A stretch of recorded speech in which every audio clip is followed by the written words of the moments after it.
Namo Tassa Bhagavato Arahato Samma Sambuddhassa. Homage to the Buddha, Dhamma, Sangha. Homage to Bhagavati, Guru Bhante Bhikkhu Sangha. And metta to Anagarikas, Upasakas and Upasikas. So, welcome once again to this evening.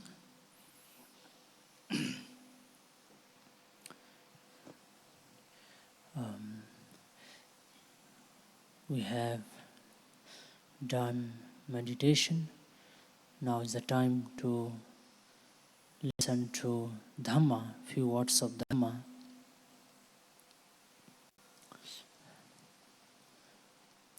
So today I'm going to speak about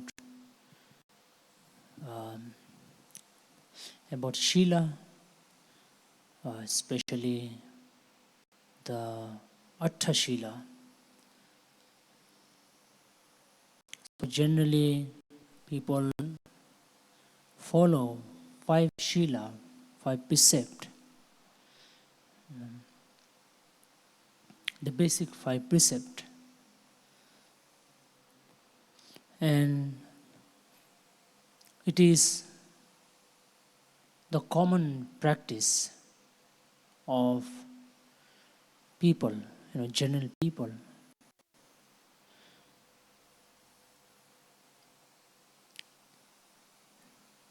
Which is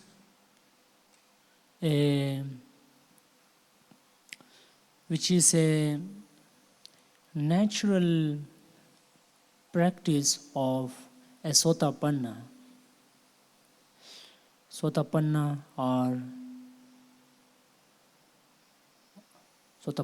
are the individuals who achieve the first stage of enlightenment. On the 4 paths of enlightenment, they achieve the first stage of enlightenment. But Atthasila it is called Pakati Shila or natural Shila. Shila is ethical life, a good life.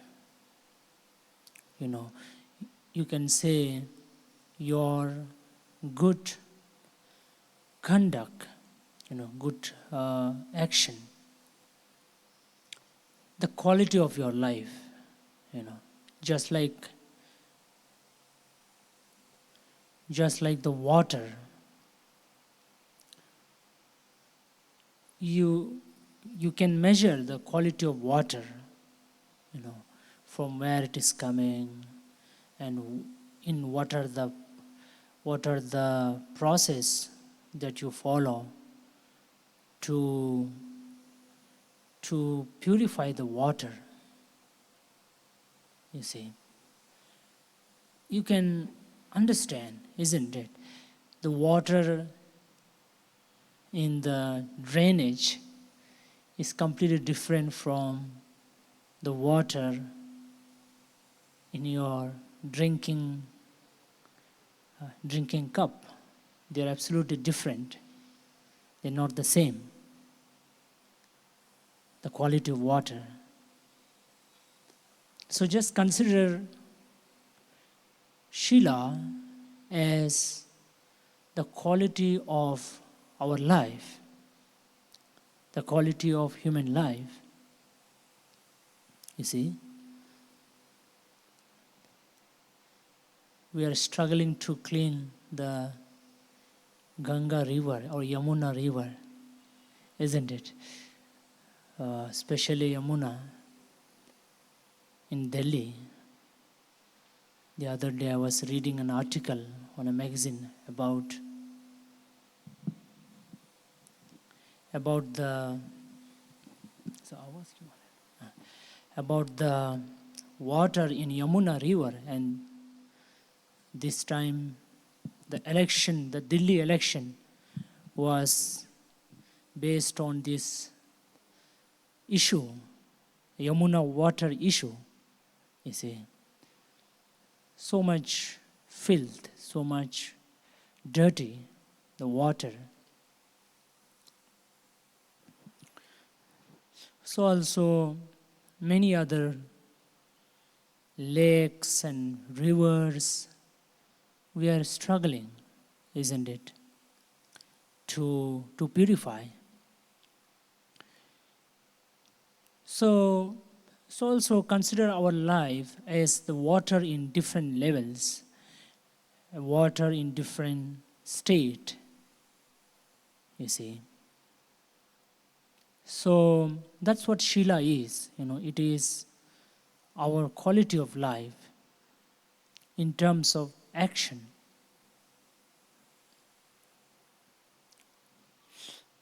As we know, as you all know, that we are engaged in activity throughout the day, throughout the weeks, throughout the months, throughout the years. We are engaged in activity. There is activity, there is action. Even if you're sitting here now, but you are still listening, you see, listening. I'm speaking, you're listening. Even that too is an activity.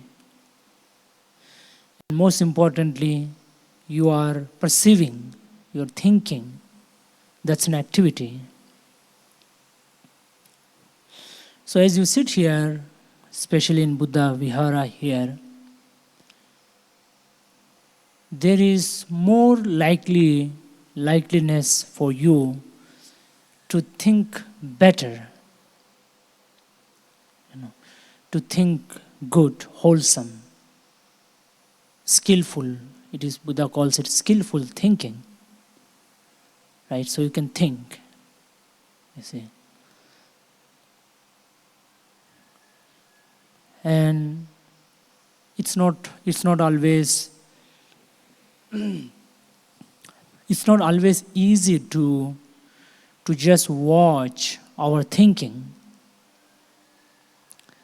It's not so easy, right, to always watch our thinking. Just like cleaning a water is not so easy. There are a lot of procedures. So we can consider Shila like that.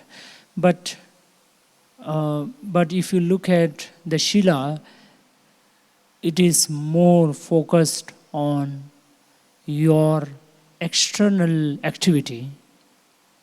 You see, not so much of the mind, but mind is anyway involved. Let's say you are harming somebody.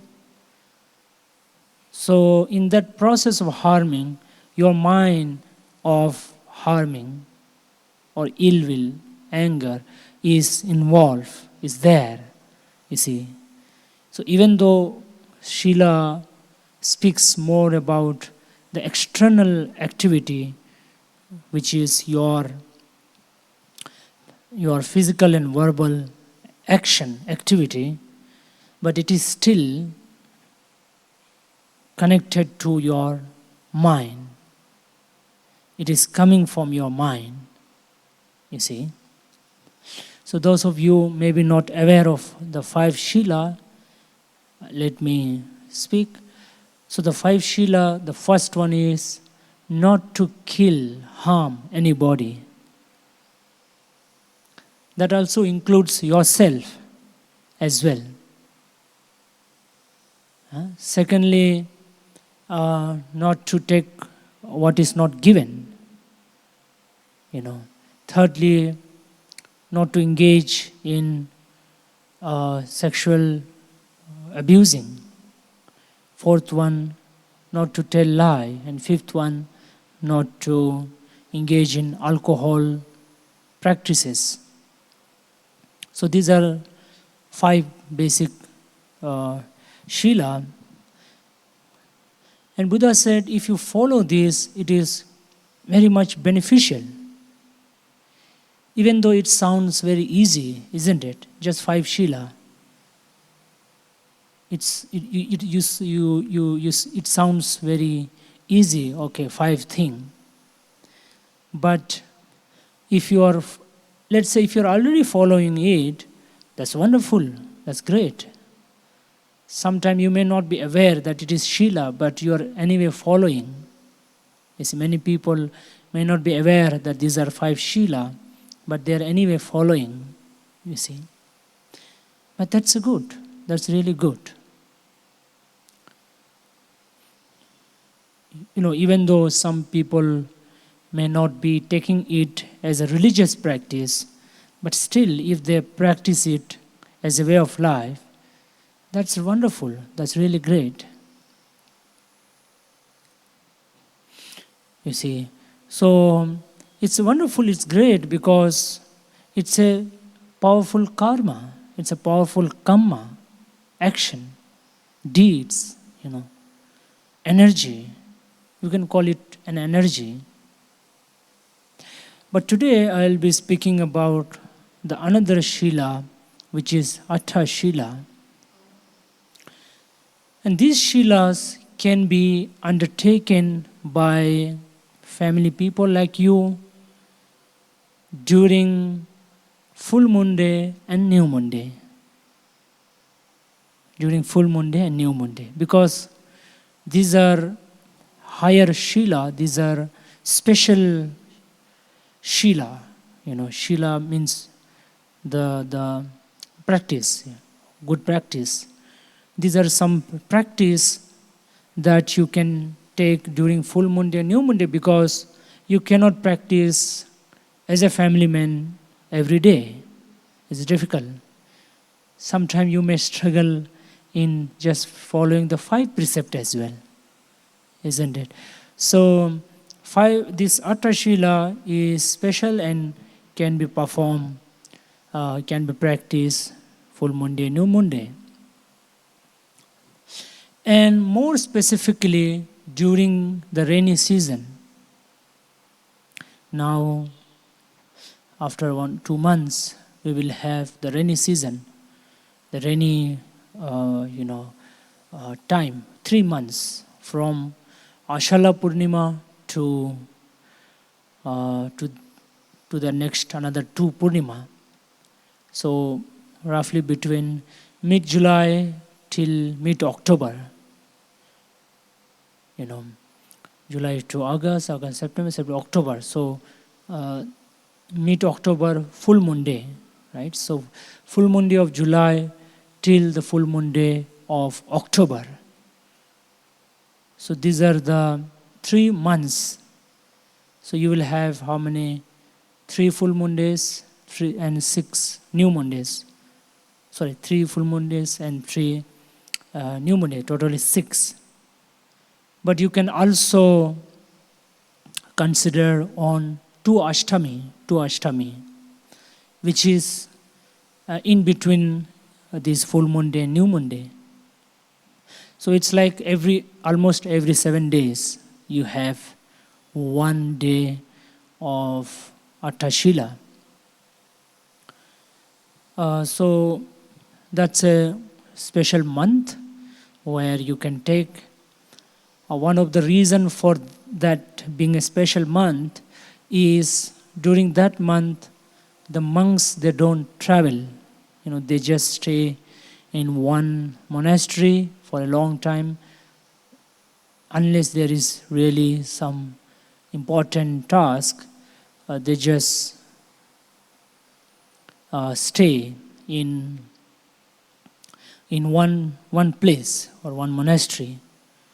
So you get to see monks in that monastery. You will be sure that there will be always monk there, and they too also practice. They too also practice meditation and practice Shila more committedly during these 3 months. Now, one of the reasons why it is so special is it is the Pakati Shila, the natural Shila of an Arahant, of an Arahant. It's a natural Shila because it's natural for them. And Arahant are people who have achieved the highest goal of life, the highest achievement in life, the highest freedom, who have achieved freedom, liberation of the mind. The saintly being, you can call them the saintly being, you see. So that's generally is the ultimate goal of any human being, right? The inner liberation. So since it is the natural life of Arahant, it is good. It is good to practice, because if you are practicing like them, you will be moving toward them, toward their direction. You are emulating. It's like you are emulating. You are following their lifestyle. You are following them. You see. So let me.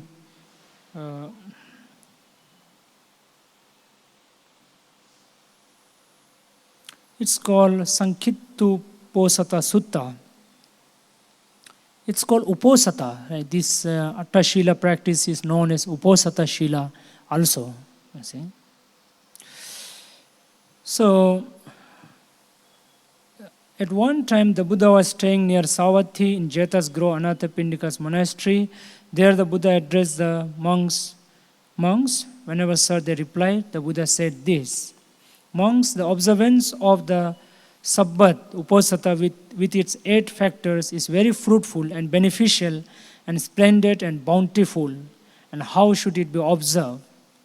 It's when a noble disciple reflects, as long as they live, the perfected ones give up killing living creatures, renouncing the rod and the sword. They are scrupulous and kind, live full of sympathy for all beings. I too, for this day and night, will give up killing living creatures, renouncing the rod and the sword. I'll be scrupulous and kind and live full of sympathy for all living beings. I'll observe the Sabbath by doing as the perfected one do in this respect. This is the first factor. So Buddha is saying that it is very fruitful and splendid and bountiful, because it will give you lots and lots of punya, huge punya. Right? We always talk about punya, isn't it? Like in our culture, we speak about getting a lot of punya. Lot of punya is like you are getting all this energy, right? It's a huge energy flow that you get, you see. So you will get this punya, this power, this energy, this kind of fortune, blessing. You can call it blessing, fortune, punya, benefit. You see, in bountifully, it's a lot. It's very huge. It's very big. So what's the 8? The first one is you are thinking that as long as they live, the perfect one, the Arahant, they have given up killing living creatures, not killing any living creatures, renouncing the rod and sword. You see, they have given up any kinds of harming anyone. When you are harming somebody with anger, with hatred, you see, so you give up that. Even though you become irritated, even though you become angry, but you will not harm anyone. You will not kill anybody, whether it is animal, human being, anyone. Not even animal. We should not even harm any animal also, you see. So they are scrupulous and kind, which means they are concerned about people, they are kind, and they have a lot of compassion to all living beings, you see. So you are kind to people, you see. Why you are kind to people? Because you know that if somebody harms me, I will not be happy. I will suffer. You see, I will feel pain. So others are also same. You see, when you are harming somebody, it's like you should feel that it is not good for them. You see, and when you are giving that pain to others, it will come back to you. So it is out of compassion for your own self also, you do not harm, kill anyone. So I too for this day and night will give up killing living creatures, etc. So this day and night, so you practice this for one full day, 24 hours, right? So you take up it in the, say, early morning till the next early morning, right? You say, I will, of course this is also part of the 5 precepts, but still you kind of, you take it, so you recite it, you tell it to yourself that I will follow these 5 precepts, first precept. Secondly, as long as they live, the perfected one gives up stealing. They take only what is given and expect only what is given. They keep themselves clean by not thieving. I too for this day and night will give up stealing. I'll only take what is, I will only take what is given and expect only what is given. I'll keep myself clean by not thieving. I'll observe the Sabbath by doing as the perfected ones do. In this respect, this is its second factor. So the second one is the perfected one, the Arahant. They have given up stealing. They only take what is given. It's called adinna dana. Adinna, not given, adana, taking. So you don't take what is not given. It's very important because if you take someone else's things, you are giving them pain, and you are giving them suffering. You see, and Buddha also said in another place that when you are following Shila, this kind of Shila, you are giving a very big gift to the world. You see, for example, if you don't kill anyone, so it is said that because of you taking this precept, this Shila, thousands and millions of people are saved. You see, so you are giving safety. You are giving safety, a gift of safety, a gift of security, because of you, right? So why there is violence? Why there is killing? Because those people have not taken this precept. They have not taken this precept as a practice, and because of that, there is so much of violence and killing. We had the recent one in Jammu, in Srinagar, in Kashmir. We had that, isn't it? They were all enjoying their holiday, and suddenly they comes and kills. You see, just imagine if you were there, and somebody just shoots you. What will be the experience? What will be the feeling? Isn't it? So, therefore, Buddha says that it's a very important, very powerful, very powerful. So it is not so simple, it is not so small when you say, I take the precept of not killing anybody. The very words that you say, it gives a good energy in the world. You see, it gives a good energy out in the world. It creates a good wave of energy out in the world.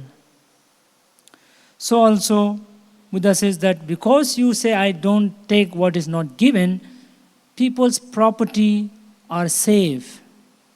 People's property, wealth are safe because of you. Because you said, I will not take unless I am given. I won't take anything. So you are giving a safety. You see, if people do not take this kind of Shila, then no matter how much police, how much army you have, there will be a problem in the world. So don't think that it is only the police and army who is giving safety to the world.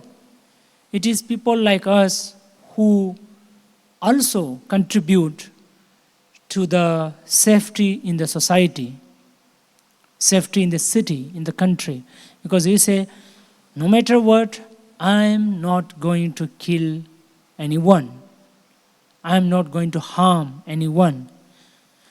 Because you know that it is not at all helpful for myself and others. It is not helpful for myself and others. It's not going to help anyone. So you have this deep understanding. You have this right understanding inside you. You see, so with that you are doing. So because of that, there is safety in the world, isn't it? So therefore, it is a gift to the world. It is a great gift to the world when you say, I don't kill anyone. And so also, I will not take anybody's thing. Now third one, as long as they live the perfected ones, given up unchastity, they are celibate, set apart, avoiding the vulgar act of sex. I too, for this day and night, will give up the unchastity.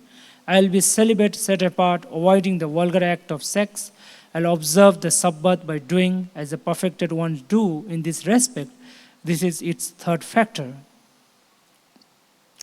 So then third one is called brahmachari, you see. So why it is called brahmachari? Because the Brahmas, the Brahmas who are there, they don't have any male or female. This male and female thing is there in the human world and the Deva world. That's why you hear Deva, Devi, you see, and male, female. But in the Brahma world, there is no any male and female. There is no difference of male and female. You see. So, and how they are born? They are just born opapatika, spontaneously. They are born spontaneously. They don't need the medium of a parent. The Brahmas, you see. And there is no male and female, you see. So, for 24 hours, you follow this brahmachari. And you live like a Brahma, you don't see someone else, male, female, you just see them as people, right? So that is the brahmachari, which is something you can take up. And it is also good because you take up this, you are also training yourself, or you are also giving again the gift of safety, because as we know, this is also one problem, that is sexual abuse. Sexual abuse is also a big problem, as we hear. Whether there's child abuse, within the couples there is some sexual abuse, you see. Within families there are some sexual abuse. And of course, stranger as well. You see, what we call when there is forced sexual activity. Even if you are a husband and wife, when there is this forcefully, committing, sexual activity. So, at least for 24 hours, you don't even engage in any sexual activity. You just see people as people, not as male or female or whatever, you see, including your wife. For 24 hours, your wife, your husband, they're just human. They are no more your wife and husband. So, just for 24 hours, that's what I told, right? It is only during full moon day, new moon day. So, not every day. So, this is also a very good practice because you are not slave to your sexual desire. You're not slave, right? These days people think that, sexual desire is so much important. It is sometimes exaggerated, a lot of conversation around it. It is given too much importance, you see. But you must understand that, I remember there is this conversation between Buddha and a Brahmin, So some Brahmins say, okay, what is the right, who is a good Brahmin? So they said their own thing. Then Buddha said, let me tell you, who is a real Brahmin, or what was those real practices of the Brahmins initially. So there, even the sexual activity was just for procreate. It is for procreation. It was not like a regular daily kind of activity, you see.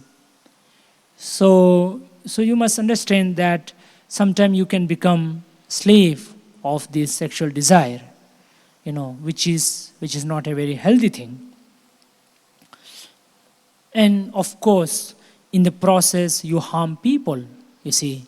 That's why we hear of rape cases, all the sexual abuse cases in all different places. So that's something not a good one.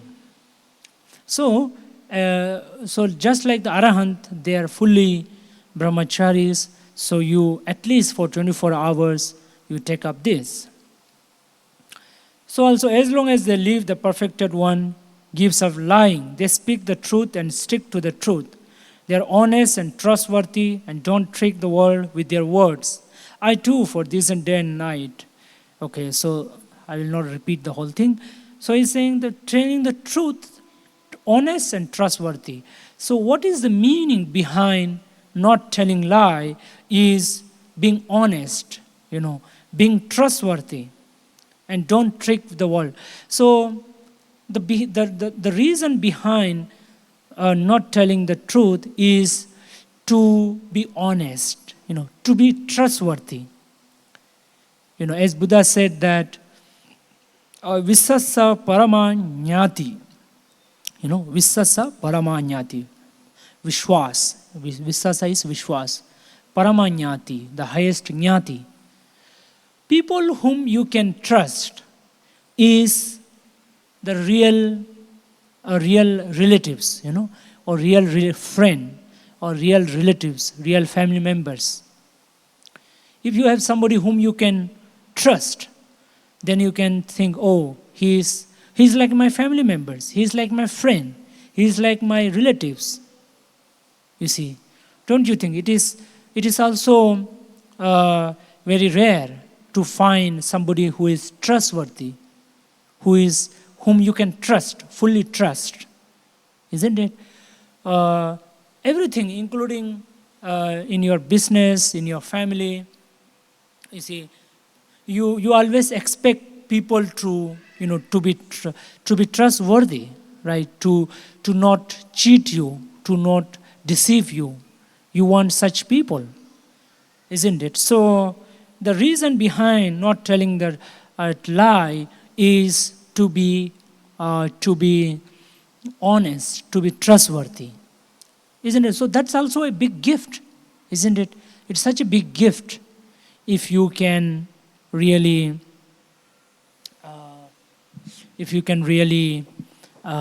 trust somebody. You see, so you are again giving a gift to the world of trust.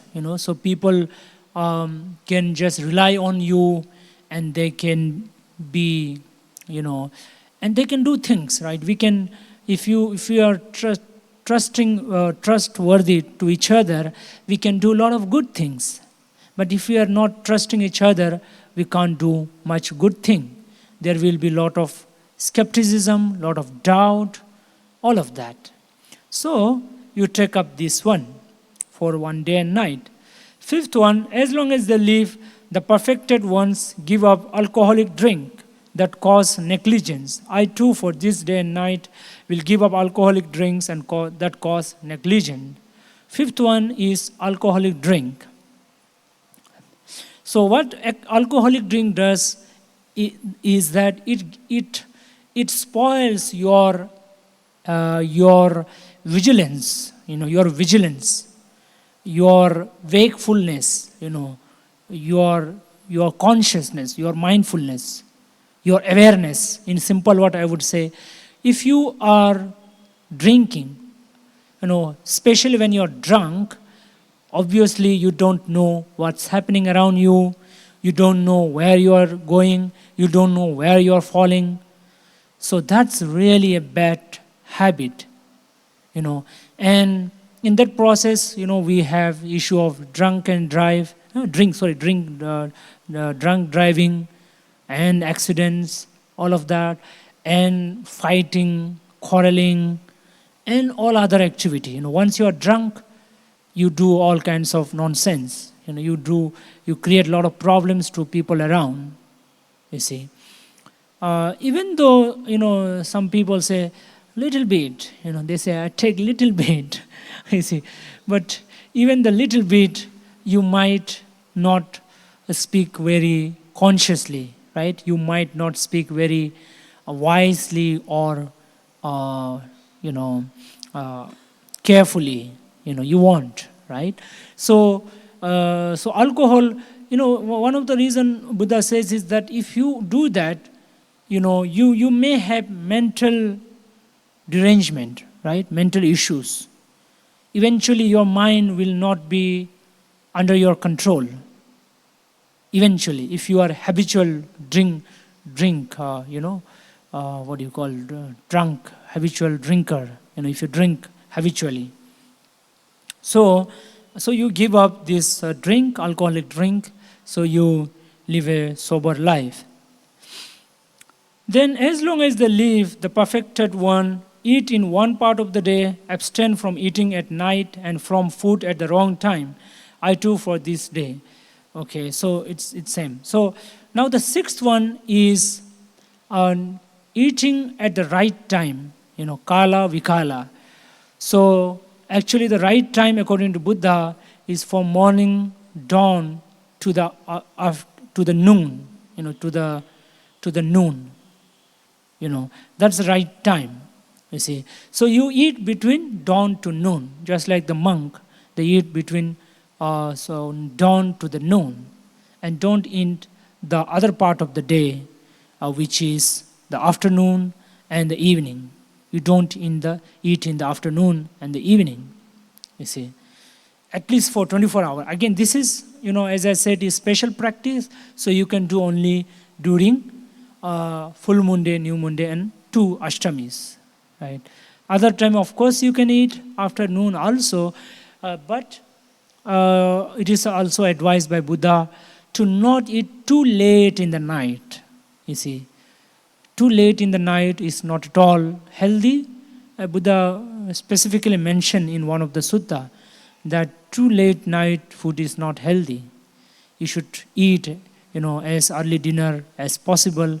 Lighter dinner or early dinner, lighter dinner is always better. On other days, except for full moon day, new moon day, and of course these practices of Atthasila is optional. It's not mandatory. Please understand that these are not something you need to take up. You always have the option of 5 precepts, of course, right? But this 8 precept is something that you take occasionally. Then as long as they live the perfected one, 7th one, as long as they live the perfected one, give up seeing the shows of dancing, singing, music, and beautifying, adorning themselves with garland, fragrance, makeup. I too, for this day and night, will give up seeing shows of dancing, singing, music, and beautifying and adorning myself with garlands, fragrance, and makeup. I will observe the Sabbath by doing as the perfected ones do in this respect. This is its 7th factor. So the 6th one is music, dance, beautifying, cosmetic, makeup, and all of these. So dancing, music, is also something that one engages, but it is also not a very right. It is not a very sublime thing. It is not a very great thing. But even though it's not so bad, also, right? It's not a very bad thing. But only during full moon day, new moon day, you can avoid such thing, because in dance and music, you see, what it is, right? It is something that take you away from the reality, right? So it gives you some kind of thrill, but it is something not real. Life is not always about the reality of life is not about dancing, singing, and all of this, right? So you are kind of running away, escaping. These are actually why people engage in music and movie. It's not because they are really great, isn't it? It's because you are escaping from your boredom, or maybe you have some difficulty. So it's like an escape. It's like a quick escape. Even though it's not a very unhealthy thing, of course it's not a very unhealthy thing, it's not considered a very big unhealthy, but it is not very healthy also, right? It is somewhat okay, you see. So for that 24 hours, you follow this, just like the monk also do, especially the arahants, the saint, the perfected one. And the last one is, as long as they live, the perfected one, give up high and luxurious beds. They sleep in a low place, either a small bed or a straw mat. I too, for this day and night, will give up high and luxurious beds. I will sleep in a low place, either a small bed or a straw mat. I'll observe the Sabbath by doing as the perfected ones do in this respect. This is its 8th factor. So the last one is about using not so much luxurious bed, right? You're using much simple and moderate bed and couch and all of this. You use especially the beds, because the reason why it is mentioned bed is because if you have a too comfortable, then you won't like to give up sleep. You want to sleep more. You want to keep sleeping, right? Too much sleep is also not healthy, isn't it? And so because you have to be more wakeful, you have to be more mindful. So when you are sleeping too much, again you lose control over your mind, your body as well, you see. So these are the 8 precepts. So the 5 precepts are there, but the 3rd one is brahmachari, and then another 3, which is food, timing, and music and other thing, and luxurious bed. So these are the 3 additional. So 5 plus 3, 8. This 8 precept. But of course, if you don't want to follow these, that's also all fine. You can at least follow the 5 precept. The first 5, in which the third one there is no brahmachari, but again you need to, even if you engage in sexual activity, it has to be not misconduct, which means it should not be wrong, or it should not be like, say, with unlawful means outside of marriage. Outside of marriage, any sexual activity is considered misconduct, because you are hiding from the society. But when it is within the marriage, you are not hiding from society, because you are married. Why do you marry? Why do you marry? Why the wedding, right? Why do you have this wedding in front of the world? Because you are announcing the world that we are going to be husband and wife, right? So then it is within the husband and wife. So it is good, it is okay, it is healthy. But again, as I said, it should not be kind of forceful sexual activity. So the 5 precept is there, but this 8 precept you can take during full moon day, new moon day, also if possible 2 Ashtami, which is between full moon day and new moon day. So it's like 4 times in a month you can take up, but more especially during the rainy season, between July full moon day, mid-July to mid-October. So we will July full moon day, the Ashala full moon day, we will have a program here. Which kind of starts the Varshavas. It's called Varshavas. The rainy resident, rainy retreat, especially for the monks, but for people, family people, they can also take up this 8 precept, during 4 times in a month or 2 times in a month for 24 hours. That is, if you take up in the morning, you take till the next morning. You see, then after that you again take up the 5 precept. So along with this, before you take up this, you also take, you can also, if you are follower of Buddha, you can take Tisharana, that is taking refuge in Buddha Dhamma Sangha, the Buddha, the teaching. You take this in the, in the name of Buddha, in the faith of Buddha, you take this thing, right? So that's why you say Buddhang Sharanang Gacchami. I take refuge in the Buddha. So also Dhamma, the teaching of Buddha. So also Sangha, all the holy people, those who have achieved saintly state of mind, the liberation, the perfection state of mind by following the Dhamma. So you take up the Sharanam, the protection, right? The protection, the refuge in Buddha Dhamma Sangha. So you can see there are 2 parts, the 5 Shila and the 8 Shila. 5 Shila is something any human being should follow, irrespective whether they are Buddhist or not, whether this religion, that religion, whatever religion. It's a very basic minimum precept, precept or basic conduct. The Shilas are also known as conduct, right? So our conduct, our action, our conduct, our way of life.